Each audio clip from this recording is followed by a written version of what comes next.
আমার এক প্রিয় ভাই বলেছেন যে শায়েখ যদি বলতেন পশ্চিম দিকে পা দিয়ে ঘুমালে কোনো গুনাহ হবে কিনা। তাই বললাম পশ্চিম তো দিক আছে, পশ্চিম দিক তো সৌদি আরবও কিন্তু পশ্চিম আছে, আবার অস্ট্রেলিয়া তো পশ্চিম আছে। না, পশ্চিম মানে হচ্ছে কাবাগর। আসলে পশ্চিম মানে কাবাগর না, কাবাগরের দিকই আলাদা। হয়তো আমাদের দেশে এটা পশ্চিম দিকে, অস্ট্রেলিয়াতে এটা দেখবেন উত্তর দিকে, হতে পারে না? এজন্য কাবাগরের দিকে আসলে পা দিয়ে ঘুমানো যাবে কিনা অথবা পা দিয়ে কোনো কিছু করা যাবে কিনা। আসুন কাবাগরের সম্মান নিয়ে যদি একটু কথা বলি। কাবাগরের সম্মান পৃথিবীর সবচাইতে বড় সম্মান। কি কারণে এত সম্মান? কারণ হচ্ছে লৌহে মাহফুজ, তার উপরে আল্লাহর আরশ, তারপরে ফেরেশতাদের প্রদক্ষিণের জন্য আলামে আরওয়াহ। সেখান থেকে সরাসরি যেই জায়গাটা হলো সেটা হলো পৃথিবীর মধ্যবর্তী স্থল কাবা। কাবা কিন্তু আরশের সোজা, সারা পৃথিবীর সেন্ট্রাল পয়েন্ট। এবং এই কাবাগর নির্মাণ করতে গিয়ে অনেক ইতিহাস আছে। সাইয়েদনা আদম আলাইহিস সালাম তিনি কিন্তু শুরু করেছেন। কাবা যে কতটা সম্মানিত এটা আমরা সবাই জানি, সবাই কিন্তু বুঝি যে কাবাগরে এক রাকাত মান আদ্দা সালাতা রাকাতান, যে এক ওয়াক্ত অথবা এক রাকাত নামাজ পড়লো সে 1,00,000 রাকাত পড়ার সওয়াব পেয়ে যাবে। সুবহানাল্লাহ পড়েন। তার মানে কাবাগরে আপনি এক রাকাত নামাজ পড়লে 1,00,000 রাকাত, বা এক ওয়াক্ত নামাজ পড়লে 1,00,000 ওয়াক্ত নামাজের আপনি যেমন সওয়াব পাবেন। কতটা মূল্যবান কাবা! এখানে তো শেষ নয়, কাবাগরের চতুর্পাশে যখন কেউ প্রদক্ষিণ করে 7 বার প্রদক্ষিণ করে আল্লাহবাইক আল্লাহুম্মা লাব্বাইক লাব্বাইক লা শারীকা লাক লাব্বাইক ইন্নাল হামদা ওয়ান নি'মা লাকা ওয়াল মুলক লা শারীকা লাক, এভাবে যদি কেউ 7 বার প্রদক্ষিণ করেন, বিশ্বনবী বলে দিয়েছেন গফিরা লাহু মা তাকাদ্দামা মিন জামবি, ওই ব্যক্তির পিছনের গুনাহগুলো রব্বে কারীম ক্ষমা করে দেয়। সুবহানাল্লাহ, পিছনের গুনাহ সব ক্ষমা। তার মানে কাবাগরের পাওয়ারটা কি খেয়াল করেছেন?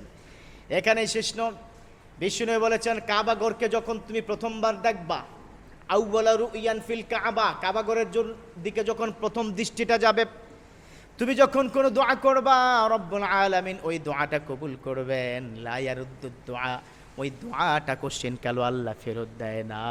সুবহানাল্লাহ পড়েন। তার মানে হচ্ছে কাবাগরের কত সম্মান। কাবাগরে নামাজ পড়লে 1,00,000 রাকাত সওয়াব হবে।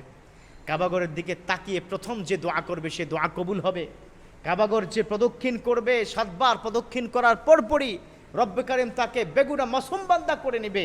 কাবাগরের কতটা সম্মান! এখন এই কাবাগরের দিকে পা দেওয়া যাবে কিনা? আচ্ছা বলুন তো, পৃথিবীতে সবচাইতে বেশি সম্মানের অধিকারী আপনার পরিবারের মধ্যে কে? বাবা মা না? আচ্ছা, বাবা মার দিকে কি পা দিয়ে কিন্তু আপনি কি বসতে পারবেন? এই খেয়াল করেন, বাবা মা কোনো চেয়ারে বসা, সামনের সোফায় থাকে না, সোফায় সামনে আপনি এই পাশে বসা, বাবা মার দিকে কি পা দুটো দিয়ে কি আপনি কি করতে পারবেন, কি বসতে পারবেন? যে কোনো মানুষ তার যদি মিনিমাম সেন্স থাকে, জ্ঞান থাকে, ওই ব্যক্তিটা তাকে সাথে সাথে ধমক দিবে, এই তোর কি বাবা মা না, তার দিকে পা দিয়ে আছিস কেন?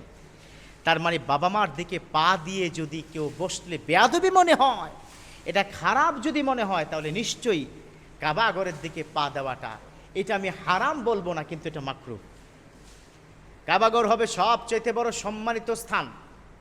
আপনি যেটাকে ভালোবাসবেন তার দিকে যেমন কোশ্চেন কেন আপনি পা দিবেন না, তেমন কাবার দিকে আপনার পা দেওয়া যাবে না, কাবাগরের দিকে পা দেওয়া যাবে না। তবে এটা কি কেউ আবার হারাম বলবেন না, এটা মাকরুহ।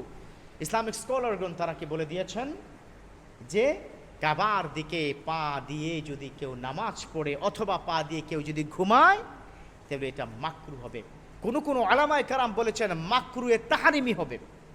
অতএব আমরা কাবার দিকে পা দেব, পশ্চিম দিকে পা দিব না। তবে অনেকের আবার নামাজ পড়তে যখন কষ্ট হবে, পা ভাঙতে পারে না, তার জন্য কাবার দিকে পা দিয়ে আপনি নামাজ পড়তে পারবেন। কোন সূত্রে? বিশ্বনবী বলেছেন আজ জরুরাতু তুবিহুল মাহজুরাত, জরুরাতটা কি করে? আপনার যে কোনো কাজকে সহজ করে দেয়। আল্লাহ পাক আমাদেরকে কাবাগরকে সম্মান করব, কাবার মালিককে সম্মান করব, কাবার মালিকের ইবাদত করব। কাবাগর যিনি চিনিয়েছেন বিশ্বনবীকে আমরা ফলো করে আল্লাহর জান্নাতে যেতে চাই। সবাই পড়ুন আমিন।